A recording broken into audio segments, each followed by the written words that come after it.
As a private contractor, you're possessing a unique set of skills.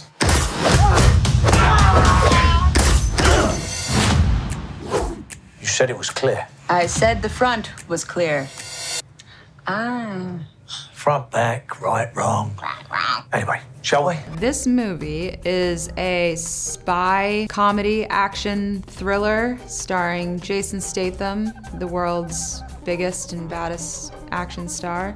He's a secret operative, works for the government, who is sent on to do these, you know, intricate missions.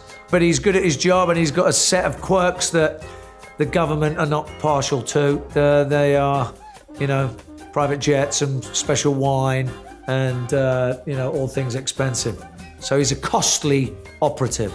And I play Sarah Fidel, who is an American spy and becomes Orson Fortune's next partner in crime. And of course, it's a very odd pairing and hilarity ensues.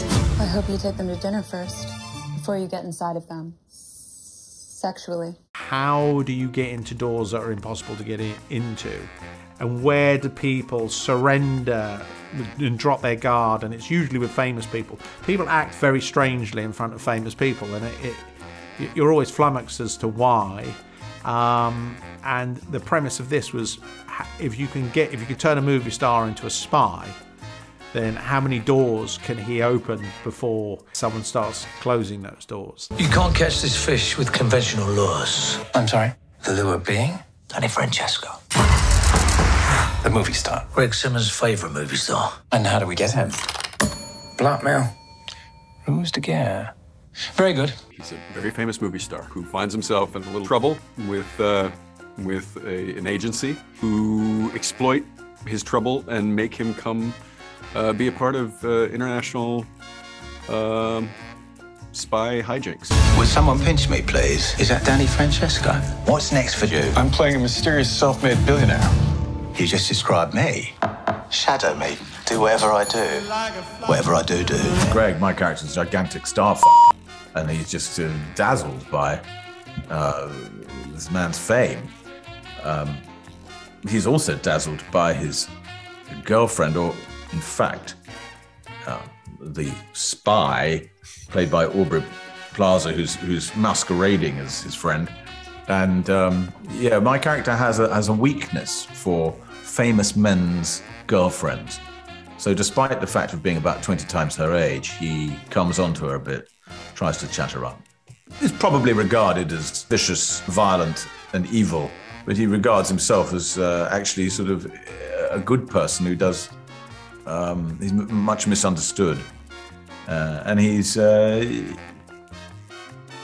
loves films, and particularly certain film stars, including Danny Francesco. So this is how our heroes gain an entree into my world to discover what they need to discover. Danny Francesco is the Trojan horse. Act. Okay, I'm ready. I think it's a mutual obsession with the other person's power. It sounded like Hugh thought that Greg was interested in Danny because of his fame, and so there's a level of power that comes with fame that I think, an influence, I guess, that Greg probably regards as special, and I know that Danny is interested in the unbridled power of Greg. The fact that Greg doesn't have to play by any rules and is able to do these horrible things without real consequence. Yeah, it's exciting. Sure.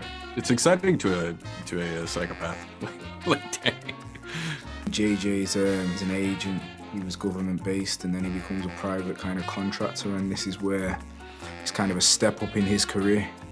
And you know, parallel to that, it's a step up in my own career in real life. So the dynamic between real life and what's going on screen seems to just kind of tie in perfectly within this film. And I'm eager, I'm up and coming, I'm hard working, and I'm studious, you know, and that's who the character is. Nathan Jasmine is the brains behind every operation that Orson Fortune is on, and they have a wonderful, combative relationship. And yeah, so he's the one who has to fix things when things go wrong, and they do. And so, but yeah, he's a very flamboyant character, and he's got a very deadpan, very dry sense of humor. So you weren't seen by anyone? Yes. That's a yes, you weren't seen by anyone? Yes. Or a yes, you were seen by someone? Yes. You know that when Guy decides to make a film, it's going to be more than just any movie. It's going to be an experience, you know, an event.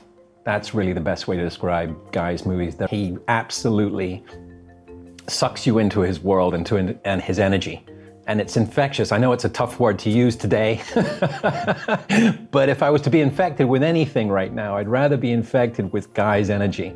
It's very collaborative. He loves, you know, this, of course there's a script, which is more to do about kind of the plot of the movie, you know, the mission, and all the players, but then he really loves for all the actors to kind of like infuse the characters with their own sensibility and humor and stuff. So it was a perfect match for me because I got to go crazy. Working with Guy it just keeps you on your toes, you know, you turn up, a lot of the stuff is sort of written on the day, it's a very organic process.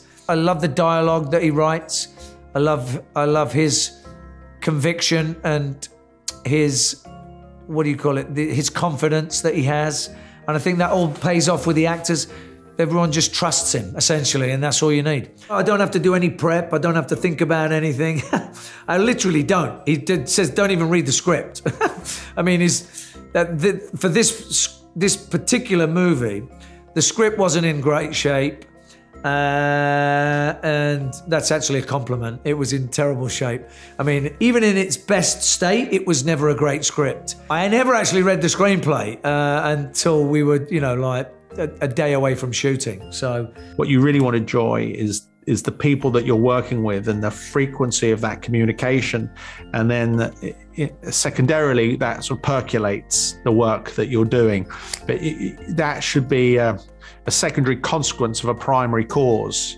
The primary cause should be your intention to enjoy the people that you're working with. I admire cool. I think we've slightly lost cool in the cinema. Guy does cool. And I've never been terribly cool in films, but in Guys, I kind of am. And I'm grateful to him for that.